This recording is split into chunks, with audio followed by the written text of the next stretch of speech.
very much, and good afternoon, everybody. Before I talk about the loon hatchery, there's just a couple of things I would like to say. First of all, in answer to what you were saying, I think the big problem is not convincing the vast majority of people that stocking can be beneficial. It's the people who seem to be at the top of the food chain, who hold the whip hand, who make the serious decisions, who need convincing. Not the people that are advising them. Absolutely not. And I think you asked a question before, why is it that in some parts of the country hatcheries have been closed down, as for example in Wales, but in other parts of the country, as on the loon, we're allowed to carry on? I would say there are two reasons for that, and I can only speak for the loon here.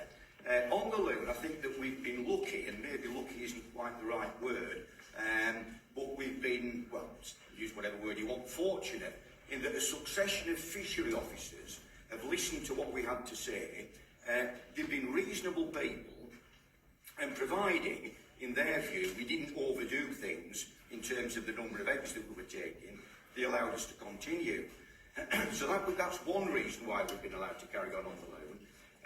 The other reason, I think, why we've carried on the loon is down to belligerence, because we've had a couple of fishery officers who didn't like what we were doing at all, whether they got the nod from the higher-ups down in Bristol saying, what's going on the loon, you need to sort these lads out, they should not be doing this.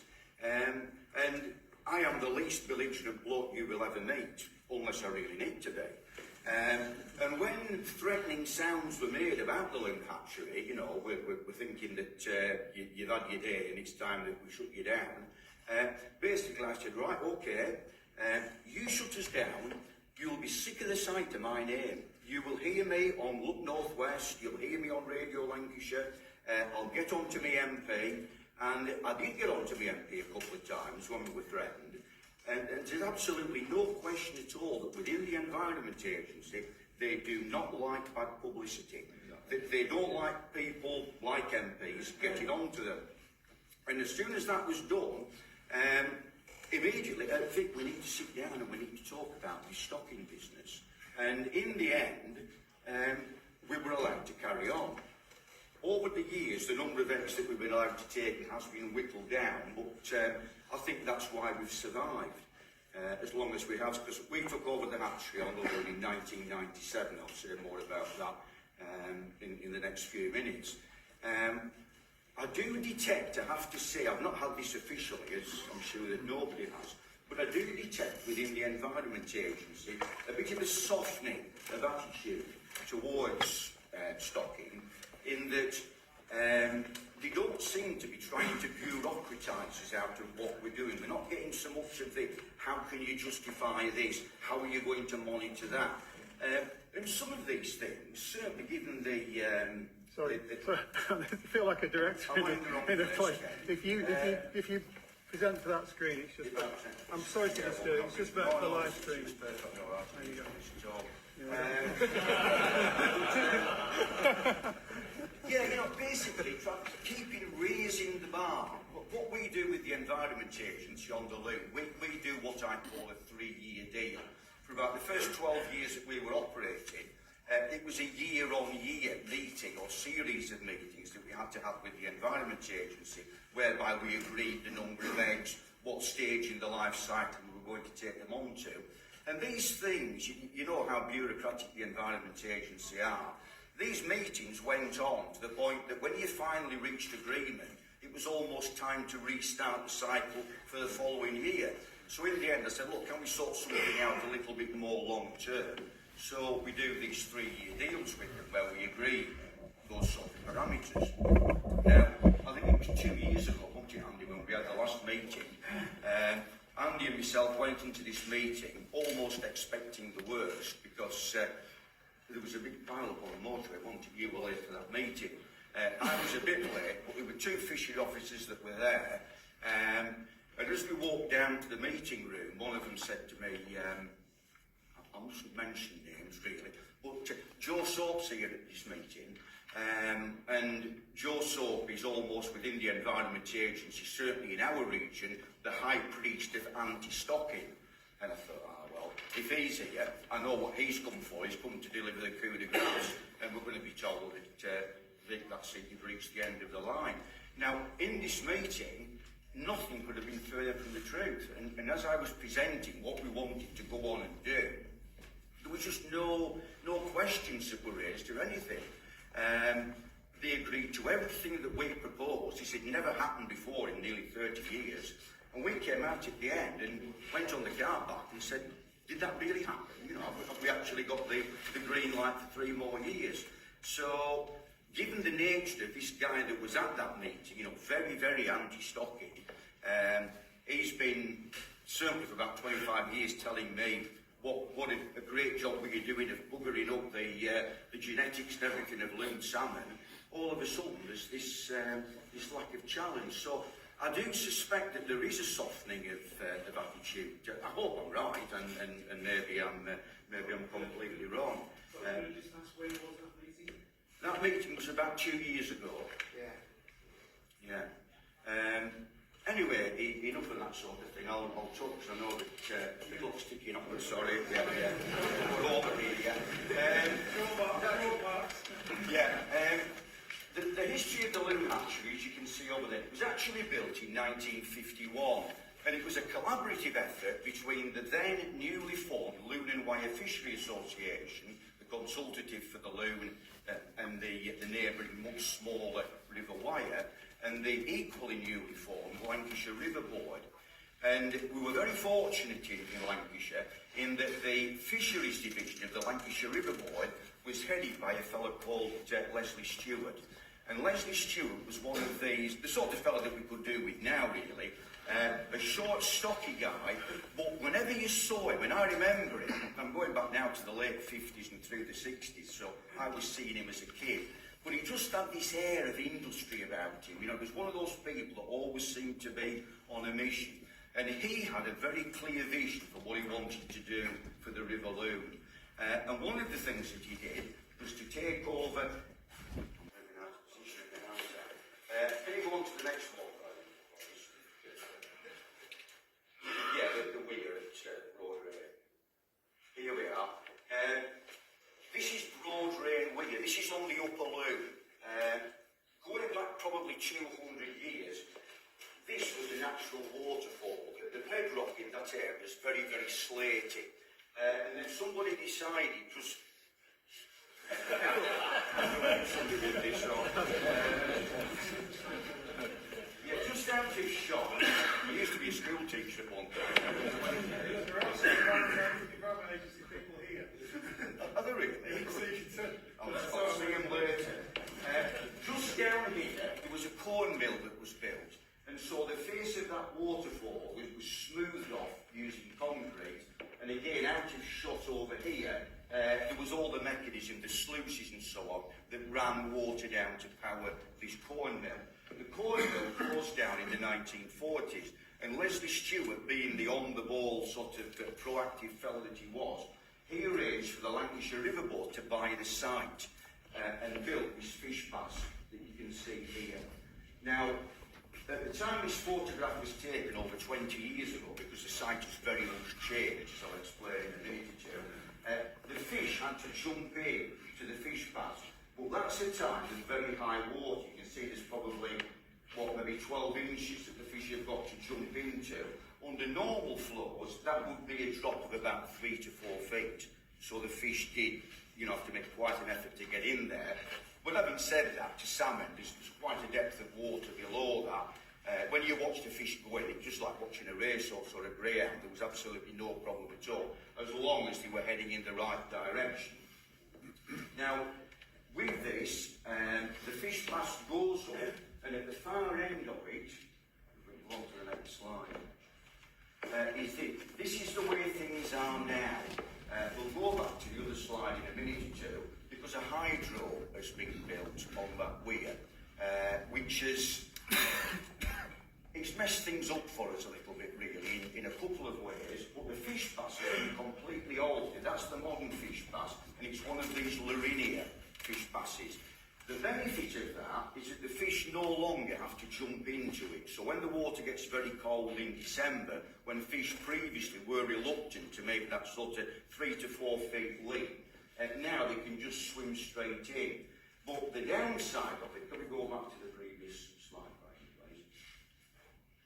The downside of it is that the site of the hydro is just here, and it's effectively diverted the current onto the far side. So the current comes round here, and the fish tend to follow, as salmon do, they tend to follow that current.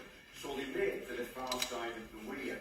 And one of the conditions for getting planning permission for the hydro was that we had to put a notch, as they called it, effectively a lowering of the weir over on the far side, which again increased the flow of water down there. And there's absolutely no question that the fish do naturally make for that, and effectively they are led away from our fish pass.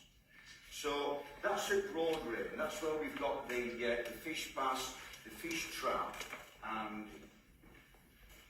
here we are. So this is the Lorena fish pass. There's an underground trapping chamber, which is basically a square room that's, I would estimate, about 8 feet square, something like that. And to actually trap the fish, they swim up here, they swim up the pass, and they swim through a thing that's called an in-scale, which is it's a funny thing to describe. Have we got that slide, Brian? It's got the in-scale on. This is the in-scale here. It's made from 3/8 steel bar. It'll be about 2 feet 6 square, and it fits into this slot. There are 2 pieces of channel steel that go down there, and this just lifts up and drops in. It's effectively a square funnel, if you want to use your imagination a bit here, but it's a square funnel, and in the front of this funnel, instead of the tube that you get in a normal funnel that perhaps you used to put, liquid in your mower or something like that, there is a rectangular slot.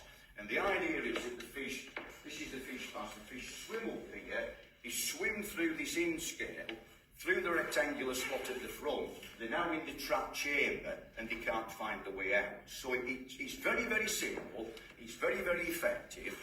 We've just got one problem on the loom, and that is that the upper middle loom valley and the upper loom valley is very heavily wooded. So at the time that we are collecting broodstock, November and December time, unless the river drops away, it's almost like minestrone soup. It's just absolutely full of leaves. And the leaves, as you can imagine, they coat the in-scale. So you finish up that the only water going out is going out through this rectangular slot. And the fish have this uncanny knack of being able to follow the current, and so they swim in, swim around a time or two, and then they swim out.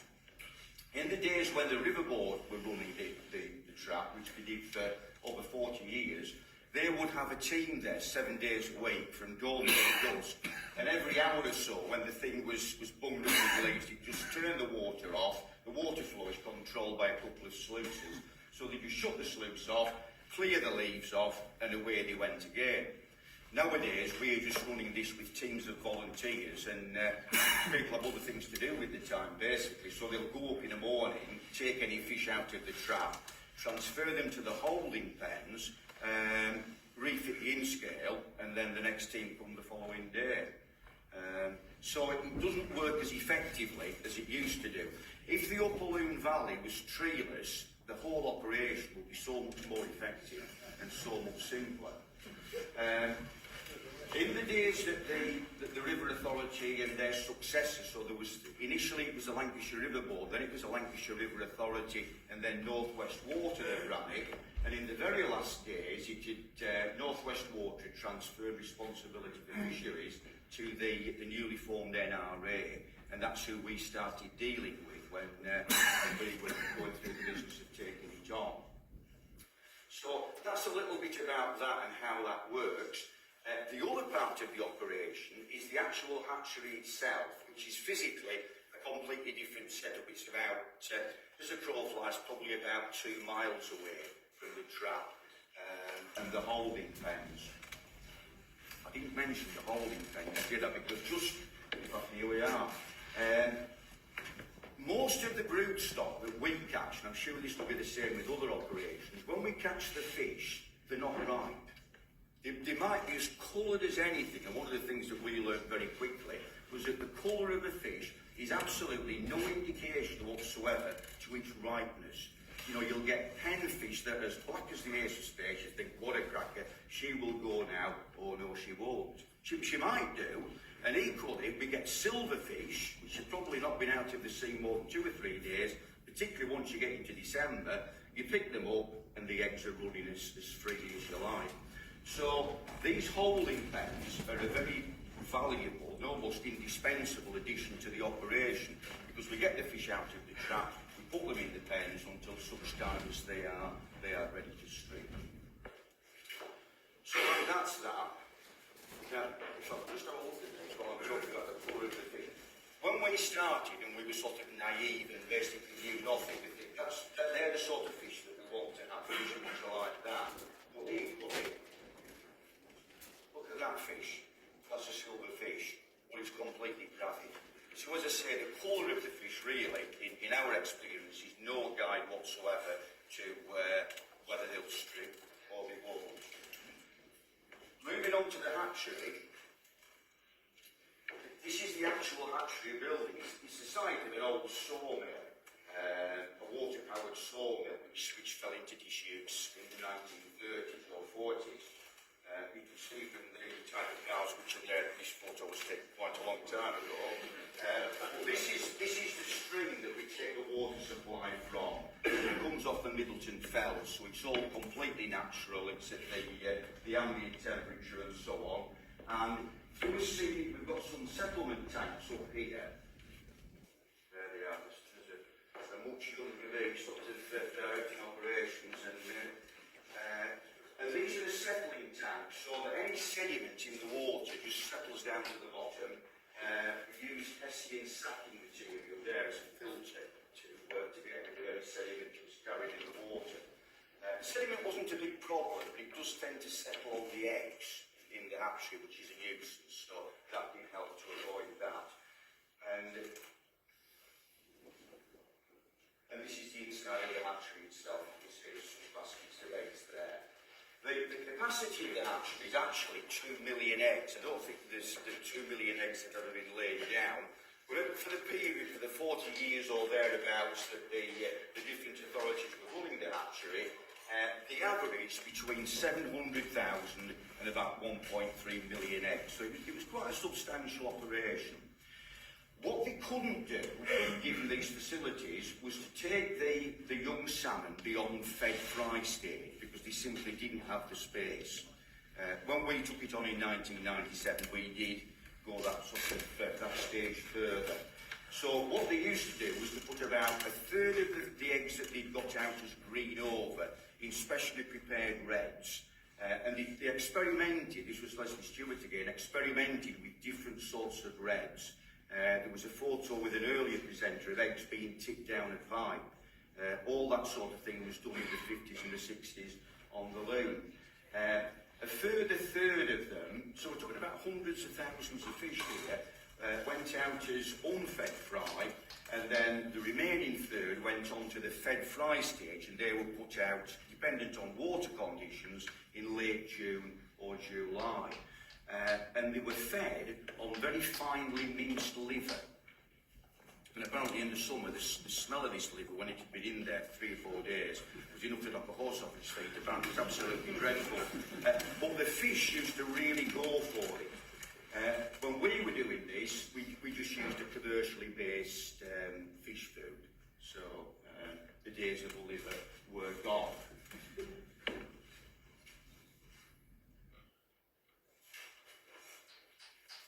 In 1994, the then NRA decided that they were going to mothball the hatchery. I was very alarmed. I was equally alarmed at the lack of alarm that a lot of other people showed. It was, you know, other people said, oh, well, you know, let's see what happens. Yeah, and if there's a bit of a disaster, where do we go? Oh, well, you know, we can always restart it. Well, things aren't as simple as that. And I was particularly concerned at the trap that things like the sluices and a lot of the mechanism, which tremendously costly equipment, wouldn't be maintained properly. So 4 or 5 years down the line, well, maybe that actually was a good idea, let's go and restart it, or everything's seized up. The cost of restarting it really would have been prohibitive, there's absolutely no question about that. So when I got involved and started making a bit of a song and dance about this, my initial aim really was just to keep things in working conditions so that if there was a change of policy, everything would be in good working order, ready to start up again. In actual fact, we went a little bit better than that. And I was supported, I must say, that there's probably two people on the loon and with the loon hatchery who are almost inextricably linked with the history of it. One is Dr. Leslie Stewart, who I mentioned before, who was responsible for its construction. And the other is a guy who laboured under the rather grand title of the Salmon Fisheries Inspector for the Loon, which really was a fancy title for the head bailiff. And that was a fellow called Peter Horner. Peter was a bachelor. He was basically married to the River Loon and all who swam in her, I suppose, really. But his knowledge of the loon catchment and the habits of the fish was nothing short of encyclopedic. And he was a big believer in the effectiveness of the hatchery. And when he heard, he was appalled by this decision to mothball it. And when he heard that I was keen to sort of get involved and potentially take the thing on, he was tremendously supportive of me. And he taught me a great deal. It was a really, again, the sort of lot that we could do with nothing about nowadays. But I don't think he would get into the sort of the level of seniority that he did, particularly if he knew that he was pro-stocking.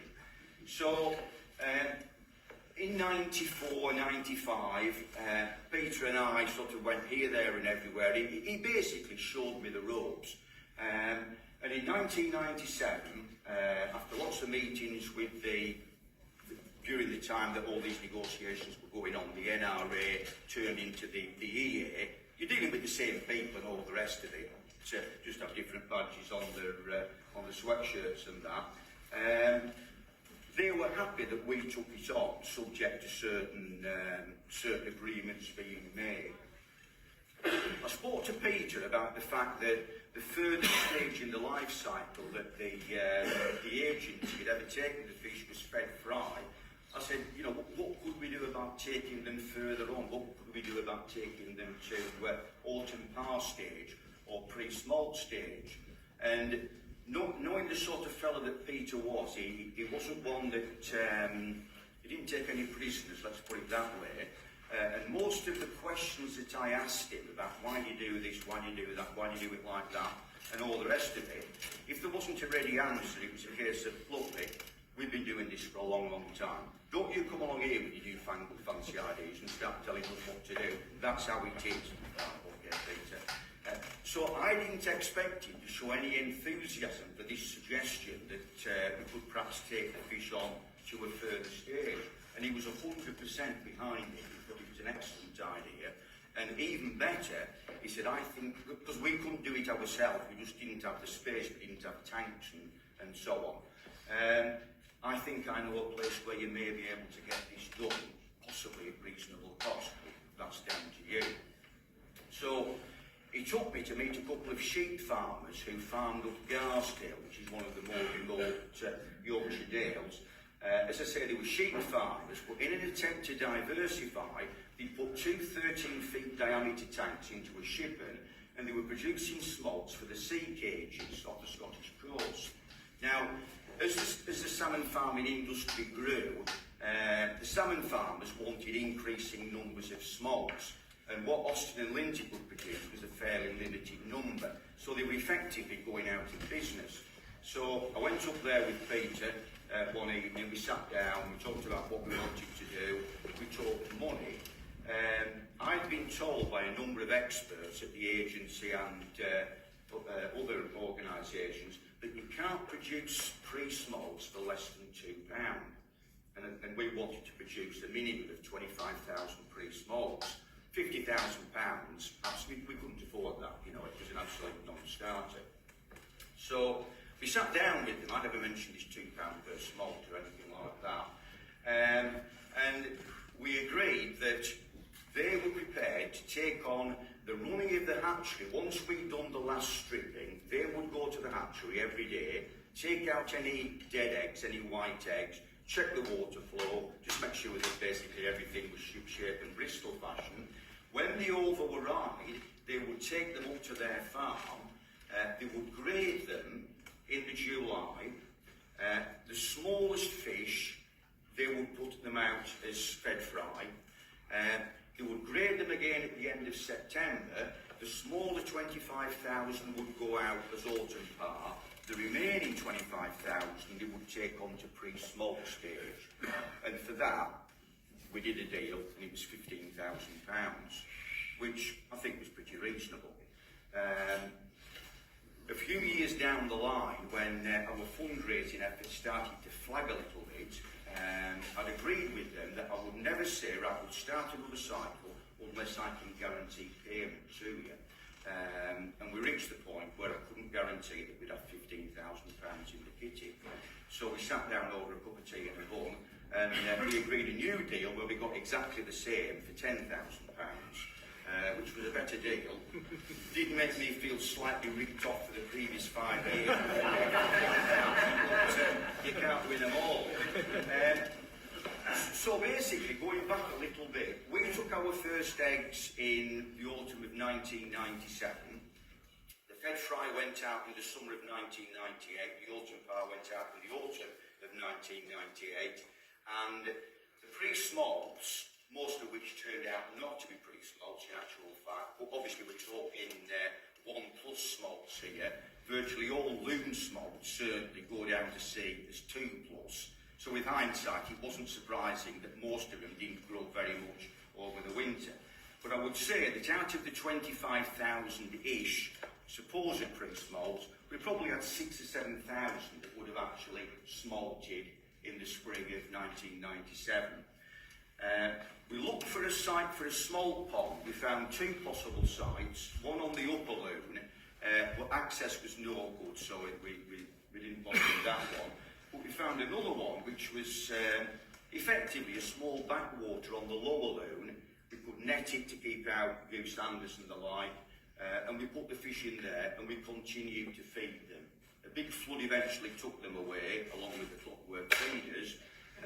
But what that meant was that our first returning adults could be expected in the year 2000. The agency insisted that we fin clipped them. Now, I didn't want to do that. I just thought, no, we'll have confidence in what we're doing. We'll assume that some of these fish are coming back. I don't like the idea of cutting bits and pieces off. In my rather unscientific way, I don't think it's going to do anything to enhance their chances of survival. But the agency insisted that we've got to do a certain amount of monitoring, so we've got to fin clip the fish. And there's a photo there in the ship and up where we had the 2 tanks up at Austin and Lindsay's. We anaesthetised them using a solution of benzocaine, and there were about a dozen of us there that spent a very happy and very cold Saturday clipping the adipose fins off these fish. We moved them all into one tank, netted some of them out, anaesthetised them, cut the adipose fins off, and then dropped them into the other tank. Austin said to me, I'll ring you, because obviously the fish take a while to come round, I'll ring you tomorrow and tell you how many of these fish you've lost. So with a certain amount of trepidation, the phone rang Sunday morning, I picked the phone up. How many fish do you think we've lost? Austin, just tell me, don't mess about. We didn't lose a single fish, which is remarkable. And over the years that we were fin clipping, and later fin clipping and microtagging, we lost a handful of fish. It was, I'm not saying that to show off, but given that we were a bunch of amateurs, I think it was quite remarkable. So they went out into the small pond. As I say, some of them headed off to sea in 1999. In 2000, I got onto all the different associations on the river. I spoke to the netsman about so important that you examine every fish for a missing adipose fin. And a couple of people have alluded to the fact today that there is an underreporting of fin-clipped adults, and I would agree 100% with that. Just as one example, I mean, if I had £1 for every angler who caught a fish, put it back in, and said, Vic, I forgot to look, all the time I was playing the fish, I was thinking, when I get it out, I must have a look for that missing fin.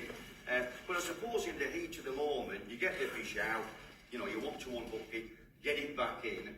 Even though we're going back over 20 years, most of the fish were returned, not all of them. But in 2008, I was fishing a pool called Lawsonwood Stream, and everyone who the loom knows that it was one of our best pools. I got a grill, 6.5 pound, a beautifully shaped fish, knocked it on the head, shame, put it in the fishing hole, went back in to continue fishing this pool. 3 of the lads rolled up, and I was fishing away in quite fast water, so I couldn't hear what they were saying, all the arm waving and excitement on the bank. When I went out, the fish that I caught was a fin-clipped fish. I'd not examined it, you know, me of all people.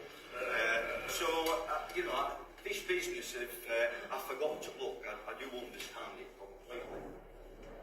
Went back to 2000, everybody's on the lookout for fin-clipped fish. I came home from work one day, early September 2000, 3 messages on the answer phone, Vic, we've got one of your fish, they're not my fish at all, obviously, but that's what some people call them. At the time, and you'll probably remember this, on the back of his salmon licence, there was a drawing of a fin-clipped fish. See, if you notice a fish with the adipose fin missing, this is what you do. Pull the head off, put it in the freezer, ring this number, somebody will come and collect the head, and they will test it for the presence of the microtag. Bear in mind, we weren't microtagging the fish at this time.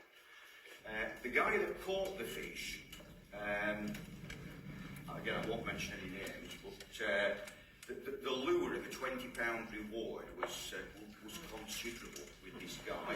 So even though he knew that we didn't microtag the fish, the head was duly cut off, put in his freezer, collected by the Environment Agency. A few days later they phoned him, and the fish had come from the River Liffey in Ireland. So much for genetic integrity, you know, because salmon always go back to their natal river, don't they? So that was quite a disappointment, really, because as you can imagine, all of us that were involved in this project, we were pretty euphoric that at least one salmon had come back. But we needn't to worry, because over the next 2 or 3 weeks, 2 more fin-clipped fish were caught on the rod. And then when we started trapping at Broad Rain in November, 1 fin-clipped fish was caught. A few days later there were 2 in the trap, and a few days after that there was another one. And in 2000 we trapped a total of 20 fish at Broad Rain, and 4 of them were fin-clipped. Now bear in mind, this is from really a handful of 1+ smolts. We couldn't prove categorically that they were our fish because they'd not been microtagged, but we knew they were really. And each year subsequent to that, fish were caught in the nets, they were caught on the rod, odd kelps were caught, they were either caught on the rod or they were found dead. So there was absolutely no question in our mind that we were doing some good.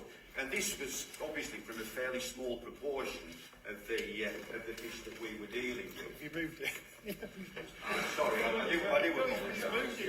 I took for no publicity, actually, that's what it did. Now, after 4 years of this, a little bit like you lads on the Ewer, the Environment Agency became increasingly sceptical about our results. You know, how do you know that these are your fish? And they wanted us to microtag them as well as fin-clip them. Again, I was against it. I'm not a biologist, but as I understand it, part of the mechanism for salmon migrating back from the feeding grounds to the natal river uses the Earth's magnetic field. So, you know, if you want to sort of mess things up for the salmon, why not put a piece of metal in its nose? But anyway, again, they were insistent, and it did at least confirm that fish that we were catching, and not just fish that we were catching on the loon, but fin-clipped fish that were caught on other rivers, neighbouring rivers. The furthest travelled straggler that we got, which was a microtagged fin-clipped loonfish, was an 11-pounder that was caught in the Welsh Dee. And you know, there was no getting away from that. It had our microtag, so we knew it was one of our fish. I did write actually to the captor of the fish. I was given his name and address to congratulate him on catching this fish, and also to say I do hope you appreciate the efforts that we're making on the loom to stop your river. didn't get a reply from him, but maybe that's the Welsh for you, I don't know. I'm conscious of the time, I need to... You're okay with that? Am I okay with 5 minutes? Right. Where shall we go? Yeah. Over the years, the first big change that impacted us was that in one of our meetings, one of our 3-year deal meetings, we were told that we weren't allowed to produce pre-smolts anymore. And the reason was that you're affecting the behaviour of these fish, which I don't know. A couple of years later, we were stopped from putting pre-smolts, putting autumn par out. So we were just putting fed fry and over out into the river. And then, I think it was 8 years ago, yeah, that sounds about right, we were told that we weren't allowed to put any fry out at all. So everything that we put out now is put out in Scotty boxes. We're allowed 35,000 eggs. I've been taking an average of, this is in the time of our operation, I've been taking an average of between 80,000 and about 110,000 a year. The most we ever took was 146,000. But in all honesty, that was too many. That particular year, I think they were overcrowded. We got quite a lot of pin eggs. And that was the only time that we had that problem. So, and you've got to be responsible. It's not a numbers game, is it really? It's not a case of get as many as we can so that we can show what a wonderful job we're doing. And I think that for us, for our facilities, about 100,000 was probably about right. I don't know how much you know about Scotty boxes, but they are the plastic boxes with 200 compartments in that you put eggs in. To load them, you don't put them in individually, you'll be there for the rest of your life.